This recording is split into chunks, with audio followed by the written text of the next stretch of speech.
Good evening. I'm going to call this meeting to order for Planning and Zoning Commission, regular meeting Tuesday, June 17th, 2025.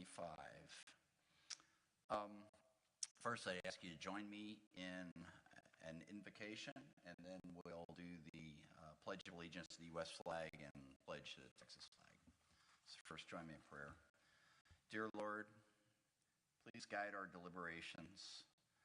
Let's be mindful of the needs of the community and the citizens as we make our decisions. Help us to understand your intent and guide us as we move forward. Ensure that the plans that we do implement are something that can be done with relative ease and aids and improves the city. In your name we pray. Amen.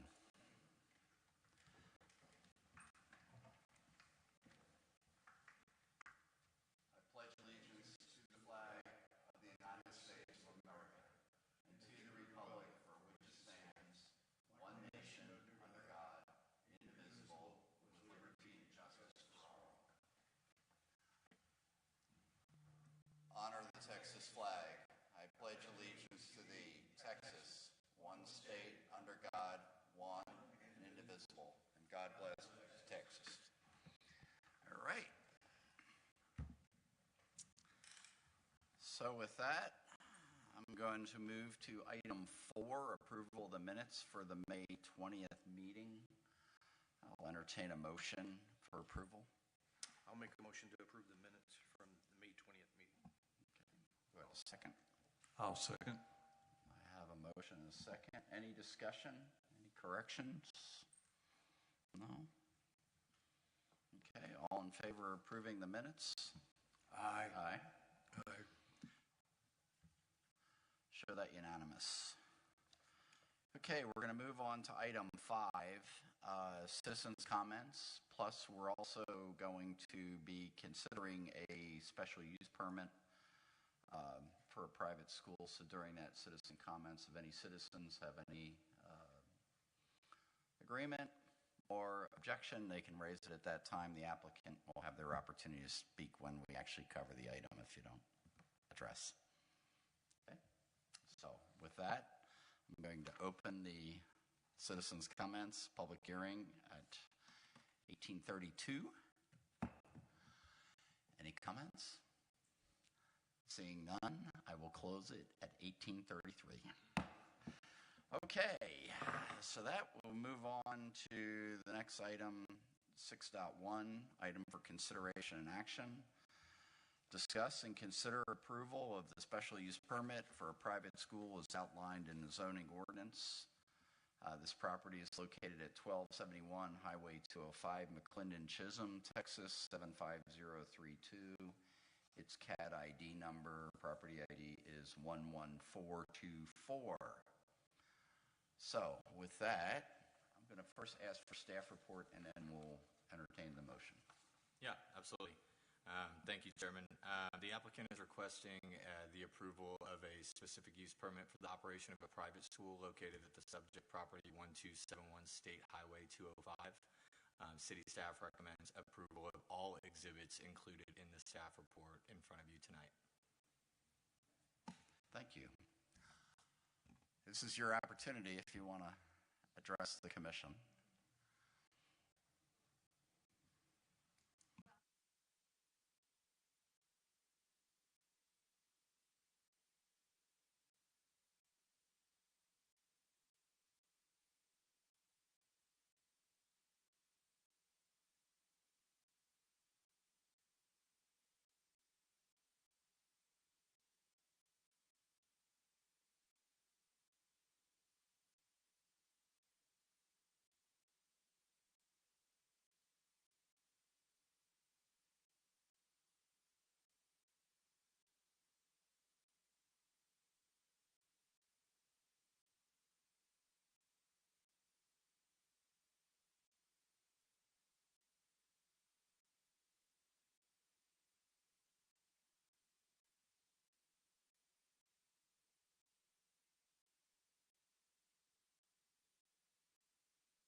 well, thank you very much.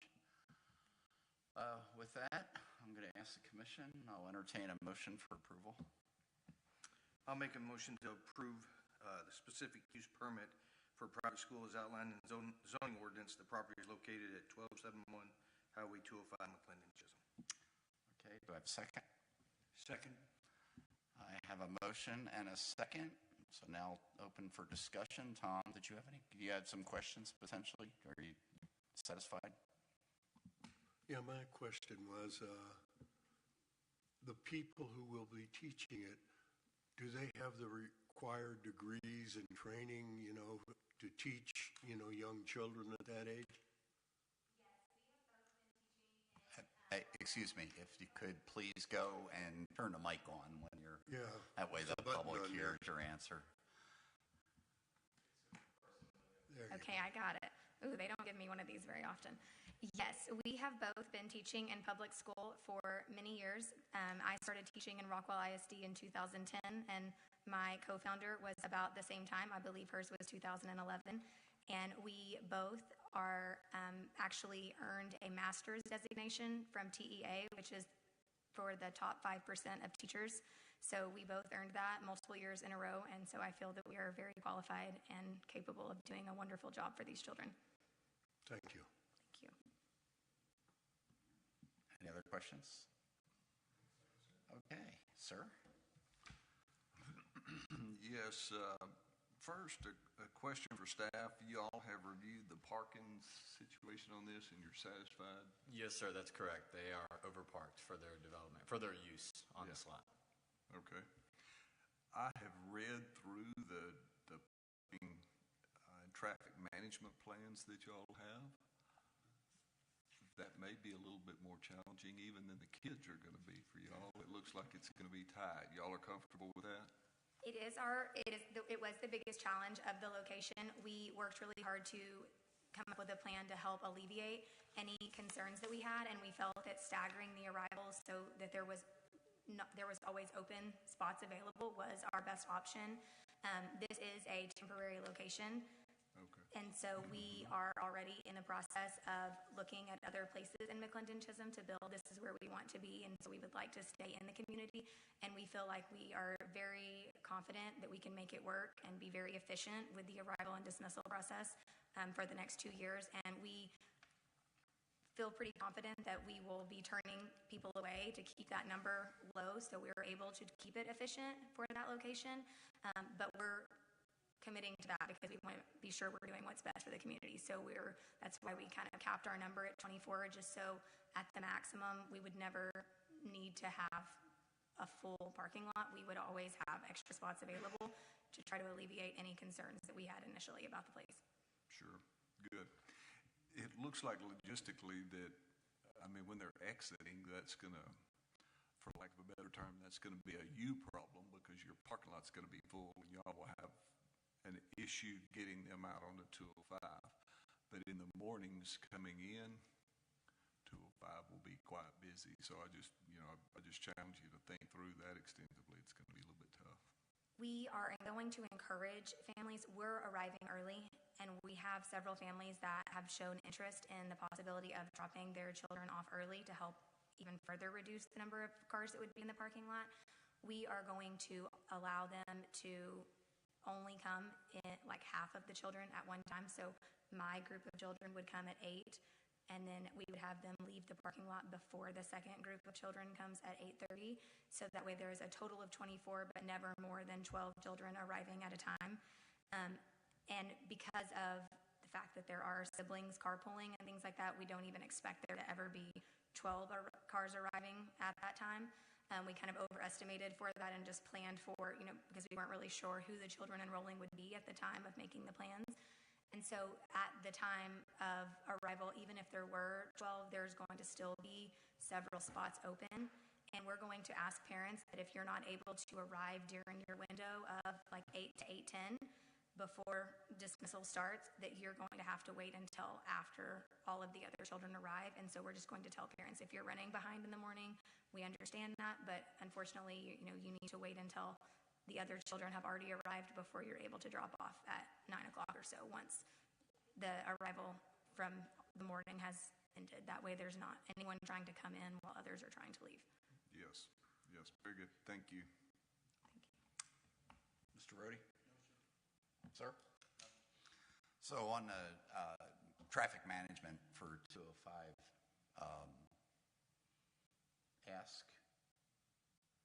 get with the fire chief and just see what assistance could be provided or other considerations. I mean, I get it. You're going to be making a left-hand turn on 205. I think it's a great idea, especially when they're starting out. I think if we could coordinate with our public service, it would serve them well. During their submittal cycle, I spoke with Eddie with Fire. He checked this project off as a complete confirmation on his end. And from a planning perspective, I have no concerns. I will say the applicant has gone above and beyond. I don't even think that I requested the second management plan, and she was able to provide it for me. She also brought up additional ideas that are not even included in this report. One being, you mentioned left-hand turns onto 205, whether that be pickup or drop-off. She had a good idea of having a right-only sign interior to their lot line, so outside of the right-of-way. I'm not tying her recommendation of approval to that. I'm just saying the spirit of the applicant has been ideas to alleviate the congestion in any way possible. Yeah, I guess what I was asking is both our fire department and the county sheriff are very collaborative, and it would just be an opportunity to, especially as they're getting started, right, to get everybody conditioned to what the conditions are. So I just ask you if you could follow up on that point. Okay, absolutely. So I can loop in the sheriff's office on their activation of the lease upon final approval. Yeah, okay. Yes, sir. Great. Thank you. All right, anything else? No, thank you for having us. Okay, so have a motion, have a second, no further discussion, so I'll call for the vote. All in favor of approval? Aye. Aye, aye. Aye. Show that unanimous, Angela. Okay, Peyton's off to a good start. He's got, we're getting there. It's very good. Very good. Not that we're keeping record. Peyton's new to the city, so we have to make sure we break him in appropriately. That's also not true for the record. I'm not 2 for 2. Yeah,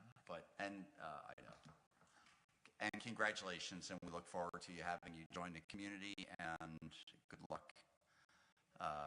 We're very excited about that, and the opportunity to have, especially if it gives options for local children, and we can reduce distance. We're always all in favor of that.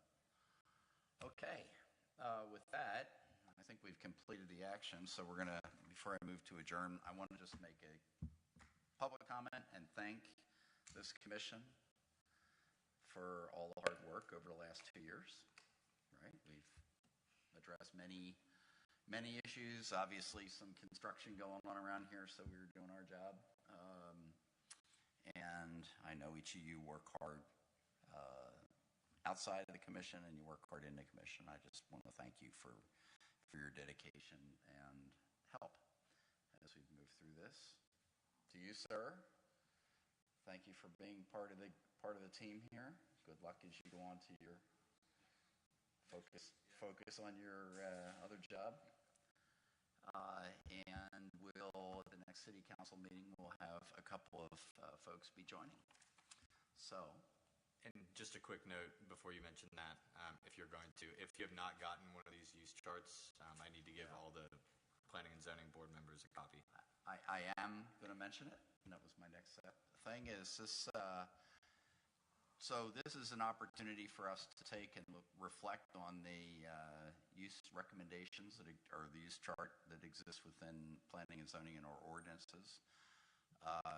The ordinances, as we know, need to be updated. So this is, as you look through this and reflect on it, if you see things that don't make sense, things that should be handled, I would, suggest you go provide that input to Peyton, and we'll be considering this in future meetings. in talking with a city manager who has more history than I do in a city, prior councils always wanted to have very tight control over a lot of the approvals. As we are growing, as we have seen, some of it results in a lot of cumbersome requirements for the applicants that don't necessarily have to be done. So where we see opportunity to make it a little easier for folks coming in, especially in businesses, we want to encourage that behavior as we develop our commercial plan. So, okay, with that, any you guys have you want to make any? I'm good. No? Give a speech? No, I'm good. Okay. No? Okay, make you do a speech. No, I'm good. Okay, all right. Tearjerker. And with that, I'll call for a motion to adjourn. So moved. All right. Meeting's adjourned.